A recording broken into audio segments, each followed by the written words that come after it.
కొత్తగా గురుకుల పాఠశాలలు ఏర్పాటు చేయాలని నిర్ణయించినందుకు సీఎంకు థాంక్స్ చెప్పారు డిప్యూటీ సీఎం కడియం. అందరికీ విద్యా అవకాశాలు కల్పించినప్పుడే అభివృద్ధి సాధ్యమని అన్నారు. ప్రస్తుతం కడియం మీడియాతో మాట్లాడుతున్నారు. లైవ్ చూద్దాం.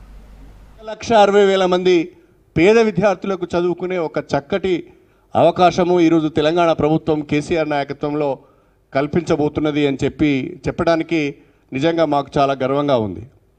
ఇంత పెద్ద మొత్తంలో ఇంత సాహసంతోని ఇన్ని గురుకుల పాఠశాలలు ఒకేసారి ఎవరు కూడా ప్రారంభించలేదు, ప్రకటించలేదు కూడా.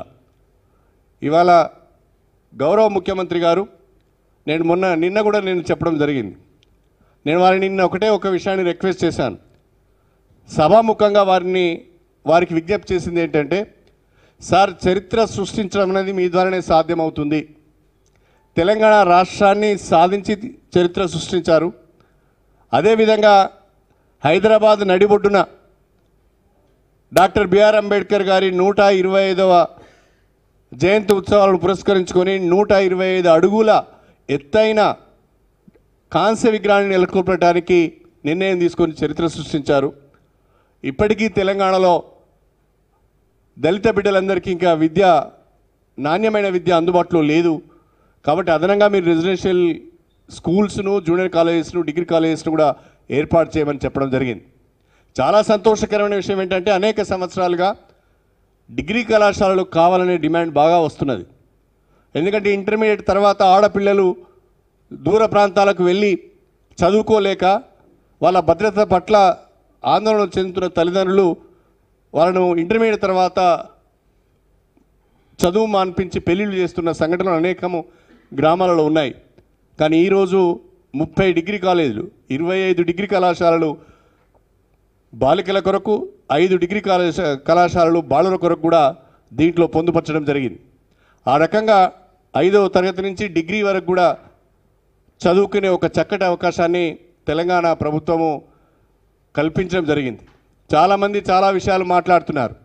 వాస్తవంగా ఇంత పెద్ద నిర్ణయం తీసుకున్నప్పుడు దళితులందరూ చాలా సంతోషంగా వాళ్ళ హర్ష ఆమోదాలను తెలుపుతున్నప్పుడు రాజకీయ పార్టీలు కూడా దీన్ని స్వాగతించవలసిన అవసరం ఉన్నది.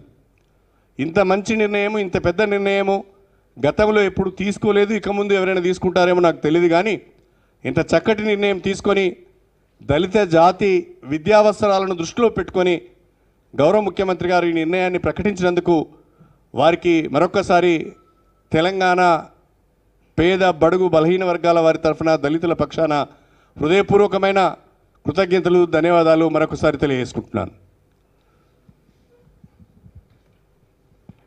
మీడియా మిత్రులకు తెలంగాణ ఉద్యమాభివందనాలు. డాక్టర్ బాబాసాహెబ్ అంబేద్కర్ గారు వారి 125వ జయంతి సందర్భంగా కేసీఆర్ గారు అతి గొప్ప కానుక, ఎవరు కూడా ఆ వర్గాలకు చెందినటువంటి వాళ్ళు కూడా ఎవరు కూడా ఊహించినటువంటి ఒక అపురూపమైనటువంటి కానుక నిన్న కేసీఆర్ గారు ప్రకటించినారు. వారికి ఖచ్చితంగా ఈ దళిత జాతి, అదేవిధంగా గిరిజన జాతి, మైనారిటీలు అందరూ కూడా రుణపడి ఉంటారని చెప్పి సందర్భంగా నేను గుర్తు చేస్తూ ఉన్నా. దేశంలోనే ఎక్కడ లేని విధంగా కనీ విని ఎరగని రీతిలో ఇప్పుడు లెక్కలతో సహా అన్ని విషయాలు ఉప ముఖ్యమంత్రి గారు వివరించి చెప్పినారు. దాదాపు 5,000 కోట్ల రూపాయల ఖర్చు, దాని తదనంతరం ప్రతి సంవత్సరం 750 కోట్ల పైచిలకు ఖర్చు అదనంగా పెరుగుతూనే ఉంటుంది. ఎక్కడ కూడా ఖర్చుకు విరవకుండా ఈ అట్టడుగున ఉన్నటువంటి ఈ వర్గాల పిల్లలకు మంచి నాణ్యమైనటువంటి విద్యను అందించాలనేటటువంటి సదుద్దేశంతో 250కి పైగా విద్యా సంస్థల్ని ప్రారంభించడం నిజంగా ఆషామాషి విషయం కాదు. నిజంగా కేసీఆర్ గారికి ఆ జన్మాంతం ఈ వర్గాలు రుణపడి ఉంటాయని చెప్పి నేను మరొకసారి గుర్తు చేస్తూ అందరి పక్షాన వారికి హృదయపూర్వకంగా కృతజ్ఞతలు తెలియజేస్తూ ఉన్నా. అందరికంటే ఎక్కువగా మేమంతా ఆనందపడతా ఉన్నాం. ఎందుకంటే నేను కూడా అటువంటి ఒక రెసిడెన్షియల్ స్కూల్ విద్యార్థిని, అటువంటి ఒక సొసైటీలో చదువుకొని వచ్చినటువంటి నేను కానీ, ఎస్సీ కార్పొరేషన్ చైర్మన్గా ఉన్నటువంటి పిడమర్తి రవి గారు కానీ, తుంగతుర్తి ఎమ్మెల్యేగా ఉన్నటువంటి గాదర్ కిషోర్ గారు కానీ, మేమంతా కూడా ఇటువంటి రెసిడెన్షియల్ స్కూల్స్ నుండి చదువుకొని వచ్చినటువంటి వాళ్ళమే. ఇవాళ హైయర్ ఎడ్యుకేషన్కు హైదరాబాద్కు వచ్చి వివిధ యూనివర్సిటీలో చదువుకుంటున్నటువంటి వాళ్ళు గడిచిన కొన్ని సంవత్సరాలుగా వచ్చినటువంటి ఒక టాప్ బ్యాచ్, గడిచిన ఒక 10 సంవత్సరాలుగా ఉన్నటువంటి వాళ్ళమంతా కూడా ఈ రెసిడెన్షియల్ సొసైటీ నుంచి బయటకు వచ్చినటువంటి వాళ్ళమే. ఇవాళ అటువంటి సొసైటీ ఒక అవకాశం కల్పించడం వల్ల, మా తల్లిదండ్రులు మమ్మల్ని దాంట్లో చదివించడం వల్ల మేము కూడా ఇంత దూరం యూనివర్సిటీ స్థాయి దాకా రావడం జరిగింది. ఇవాళ ఇంత దూరం కూడా రావడానికి మాకు ఒక బేస్ ఏర్పడ్డదంటే ఈ గురుకుల విద్యాలయాల ద్వారానే జరిగింది. కాబట్టి ముఖ్యమంత్రి గారు మాలాగా ఇంకా చాలామంది కూడా విద్యా విషయంలో ముందుకు రావాలి, వారు గొప్పగా అభివృద్ధి చెందాలనేటటువంటి ఒక మంచి సంకల్పంతో మంచి ఆలోచనతో ఈ నిర్ణయం తీసుకున్నారు. నిజంగా ఖచ్చితంగా అందరూ కూడా ఈ వర్గాలే కాకుండా యావత్ తెలంగాణ జాతి మిగతా అందరూ కూడా హర్షిస్తూ ఉన్నారు, వారిని ఈ సందర్భంగా అభినందిస్తూ ఉన్నారు.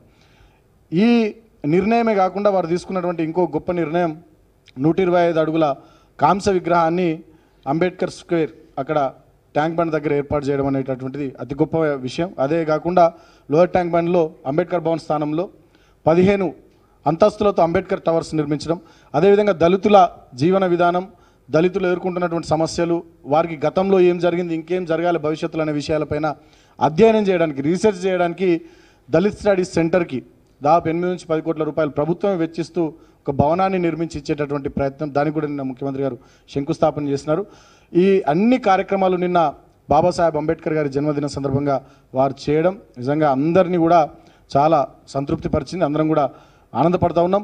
నిన్నటి నిర్ణయాల వల్ల మరొకసారి కేసీఆర్ గారు pro Dalit, pro minority, pro tribal అని చెప్పి మరొకసారి వారు నిరూపించుకున్నారు. అంటే సమాజంలో అట్టడుగునున్నటువంటి వర్గాలైన, అభివృద్ధికి అన్ని రకాలుగా దూరంగా ఉన్నటువంటి అణగారిన వర్గాలైనటువంటి దళితులు, గిరిజనులు, మైనారిటీల పక్షపాతిగా కేసీఆర్ గారు మరొకసారి నిరూపించుకున్నారు. గతంలోనే చాలా సంక్షేమ పథకాలు వారి అభ్యున్నతి కోసం కేసీఆర్ గారు తీసుకొచ్చినారు. కళ్యాణ్ లక్ష్మి, షాదీ ముబారక్ పథకాలు అయితేంది, దళితులకు 3 ఎకరాల భూ పంపిణీ అయితేంది, మిగతా అనేక రకాలైనటువంటి సంక్షేమ కార్యక్రమాలు కేసీఆర్ గారు ఆ వర్గాల కోసం తీసుకొచ్చినారు. ఆ క్రమంలో దేశ చరిత్రలోనే ఇప్పటివరకు ఏ రాష్ట్రంలో కని విని ఎరగని రీతిలో ఎవరు కూడా ప్రకటించని విధంగా, ఎవరు ఊహించని విధంగా ఒకే రోజు ఈ స్థాయిలో ఇంత గొప్ప నిర్ణయాన్ని కూడా ప్రకటించడం ఖచ్చితంగా అది కేసీఆర్ గారికే చెల్లుతుంది. ఆ ధైర్యం కూడా కేసీఆర్ గారికే ఉన్నది, ఆ వర్గాల పట్ల అభిమానం కూడా కేసీఆర్ గారికే ఉన్నదని చెప్పి మరొకసారి వారు నిరూపించుకున్నారు. ఈ సందర్భంగా మొత్తం తెలంగాణ జాతి అంతా కూడా అందరూ హర్షిస్తూ ఉన్నారు, కానీ కొంతమంది మాత్రం ఏడుస్తూ ఉన్నారు. నిజంగా చాలా బాధాకరం. అంటే వాళ్ళకి ఏమైపోయిందంటే కేసీఆర్ గారు ఏ నిర్ణయం ప్రకటించినా, కేసీఆర్ గారు ఏ పని తలపెట్టినా కూడా భవిష్యత్తులో వాళ్ళ ఉనికి ప్రశ్నార్థకం అయిపోతుందనే బాధతోని, దుగ్ధతోని కొన్ని పార్టీలు ప్రతిదాన్ని ఈ చిల్లర మల్లర రాజకీయంతో ముడిపెట్టి ఇష్టం వచ్చినట్టుగా మాట్లాడుతూ ఉన్నారు. వాళ్ళ పద్ధతి మార్చుకోవాలి. గతంలో ఉన్నటువంటి పాలకులు, గతంలో ఉన్నటువంటి ప్రభుత్వాలు ఇలాంటి రెవల్యూషనరీ స్టెప్స్ ఎప్పుడు కూడా తీసుకోలే. ఇంత గొప్పగా ఇంత మంచి